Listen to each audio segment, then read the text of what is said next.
আসসালামু আমি আব্দুল আলী সমস্যা সমাধান নিয়ে ভিডিও বানাই। এই যে একটু আগে যে বলছিলাম যে সেলের যে সমস্যাটা ক্যাবিনেট আর এই সেল এক না হলে কি হয় ভালো করে ধরো দেন এই ক্যাবিনেট করার পরে ওইদিকে যে আমরা ধরো ক্যাবিনেট করার পরে দেখেন এদিক দিয়ে 1 ইঞ্চি বাইরে গেছে আর এদিক দিয়ে এই দেন সমান।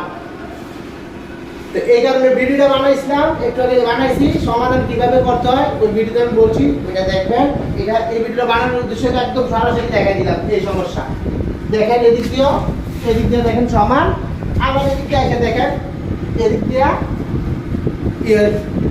1 ইঞ্চি বাড়ি রয়েছে। তো ওই হিসাবে মালিক ইঞ্জিনিয়ার এবং টাইসের কন্ট্রাক্টর মিস্ত্রি সবাই বুঝিয়ে দিতে হবে। ইঞ্জিনিয়ার বিশেষ করে বুঝিয়ে দিতে হবে যে আমার এগুলো এইভাবে করতে হবে। বিশেষ করে মালিকও যদি বুঝে যায় আরো ভালো, যে আমার এখান থেকে এখানে যদি